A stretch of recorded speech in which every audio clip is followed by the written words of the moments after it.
এ মাতাল, যা তুই গিয়ে ওই বডিটা একবার দেখে আয় তো। বডি বডি দেখার কি আছে বলো তো? ও তো ওর মতো শুয়ে আছে। তুমি তো নিজে দুপেক বেশি খাওয়ার পর ঠিক করে বাড়ি যেতে পারবে না, আর এই বডি বডি কি করে যাবে বলো তো?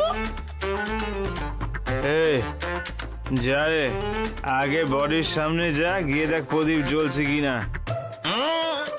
আর যদি প্রদীপটা নিভে যায় তাহলে তান্ত্রিক কিন্তু আমাদেরকে শেষ করে দেবে, তারপর কিন্তু আমরা ভূত হয়ে যাব। আরে যাচ্ছি যাচ্ছি রে বাবা, আগে আমি নিজেটা শেষ করি, পরে আমি গিয়ে দেখে আসছি কি পড়ে আছে কি পড়ে নেই।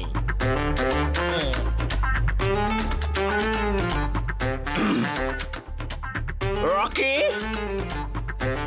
ক্লাসে আর একটু ঝালো। এই শোন, আগে প্রদীপে তেল আছে কিনা দেখে আয়।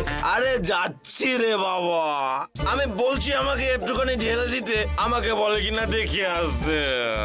আরে বাবা, আরে যা না রে ভাই, যা। পরে আরে তুই যা তো। আস্তে আস্তে।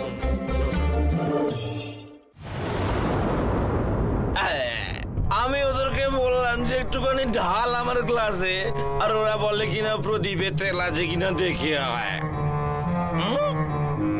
কমে গেছে তো দেখছি।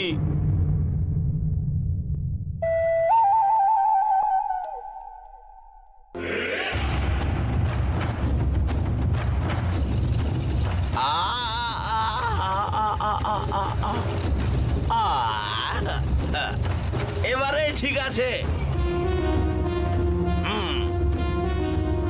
ওকে না, ডোন্ট ওয়ারি, আমি এখনই আসছি।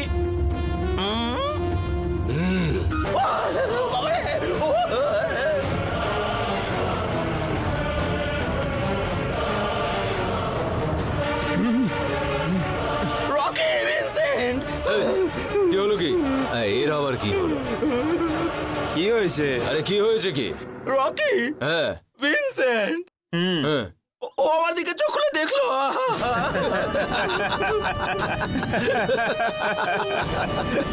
বডি নাকি চোখ খুলেছে। আরে তোর নেশা হয়ে গেছে। আরে মরা চোখ খুলবে কি করে রে? নেশা হয়ে গেছে তো।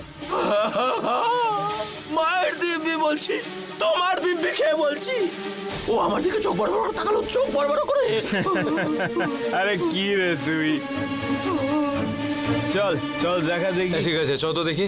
চল যাই দেখি। চলো চলো চল চল চল চল। হ্যাঁ। এদিকে এসে দেখো একবার, ও চোখ খুলে তাকিয়েছিল আমার দিকে।